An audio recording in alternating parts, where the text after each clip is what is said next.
नून league की सियासत ने तहजीब और अखलाकियात का भी जनाजा निकाल दिया।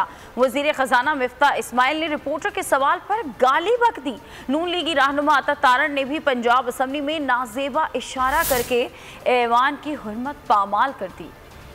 मुल्की सियासत तमाशबीनों में घिरी तवाइफ बन गई, तहजीब दफन हो गई, शराफत और अखलाकियात का जनाजा निकलने लगा। वजीर खजाना मिफ्ता इस्माइल ने बदतहजीबी की हद पार कर ली। रिपोर्टर ने सवाल किया कि आपकी कंपनी की टैक्सेशन के हवाले से सोशल मीडिया पर चीजें चल रही हैं। इस पर मिफ्ता इस्माइल ने वजाहत देने के बजाय गाली बक दी। वजीर खजाना इस बुरी हरकत पर बेशर्मी से मुस्कुराए भी। क्यों कंपनी के हवाले से, टैक्सेशन के हवाले से चल रही चीजें कि वो 3% तक रिड्यूस कर दिया सेल टैक्स, तो उस हवाले से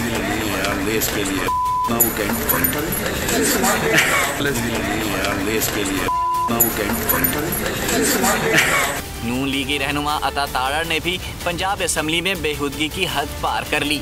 अता तारड़ ने ऐवान से जाते हुए हाथ से बेहुदा इशारा किया। इस बेहुदगी पर अता तारड़ के चेहरे पर कोई भी शर्मिंदगी ना कोई नदामत थी। ऐसे वाकयात से मुल्की सियासत का तालाब इस कदर गदला और गंदा हो चुका है कि इस पर ये शेर सादिक आता है। इस दौरे जहल में ये सियासत फसाद है, हर सू है इख्तिलाफ, कहाँ इत्तेहाद है। सब्सक्राइब करें और बेल दबाएं ताकि कोई खबर रह न जाए।